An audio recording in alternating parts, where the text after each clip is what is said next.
You were speaking about hero. I've noticed that none of your characters, apart perhaps a few exceptions, are super beings or superhero. In that way, that makes you almost an opposite of Frank Herbert's Dune, or many novels of Jack Vance, or even Tolkien, of course. Why that? Don't you like heroes? Even if one of your first professional works was a short story called A Hero? Yes, and you know what happened to the hero at that one? Yes, I know. I've been killing people since my earliest stories. Yes.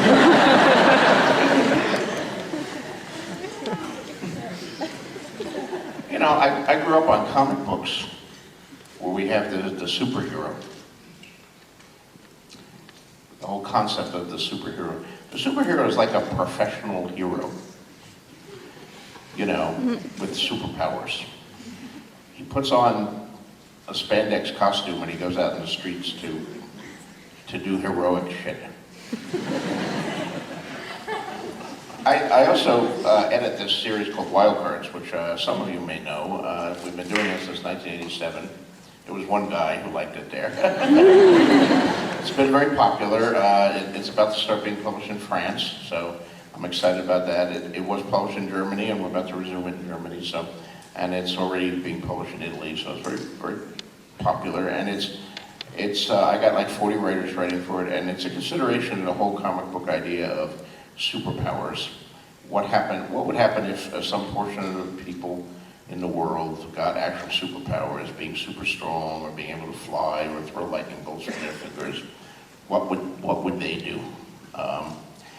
And the answer from some of the best science fiction minds of our generation is not buy a spandex costume and fight bank robbers. You know, if you're like an accountant and one day you wake up and you're the strongest man in the world and you can lift tanks overhead and break through, you must have become a really strong accountant. People tend to stay with what they want, and the world would create a celebrity and all that. But there's a long-winded way of saying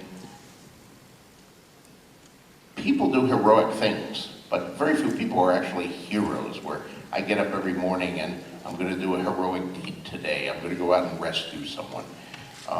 We think of certain professions as heroic, a cop, a firefighter, and these guys are guys who are called on and can be called on any time to do something heroic. But they don't do something heroic every day. In fact, many policemen go through their entire lives, you know, they're 40 years on the force writing traffic tickets, and they never draw their gun or solve a murder or save anyone from harm. So I'm not interested in heroes because I really don't think heroes per se exist in the way that most fiction sometimes depicts them.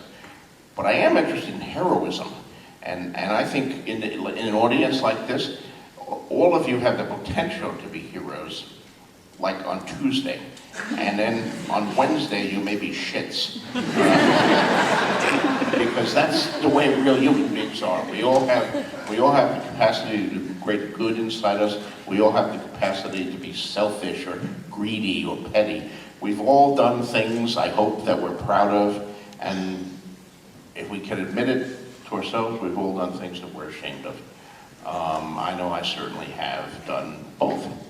And that's the kind of human being that interests me. I mean, boy, what amazing, fascinating creatures human beings are, with all these contradictions inside ourselves. That's the sort of characters I want to explore, not the guy who's just, I am Joe Hero, or his alternate, I'm the Dark Lord. I'm here to bring darkness over the earth. What a job description.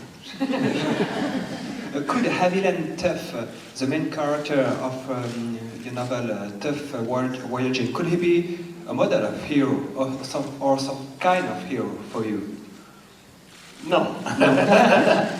Haviland Tuff hopefully is a fascinating character, but I wouldn't call him a hero. He's a businessman. He's in and he tries to do his best and help people, but he can get very petty and annoyed with people too. And he's been known to, you know, wreck entire cultures and ecologies just because someone annoys him. Something I'm sure we'd all like to have the power of.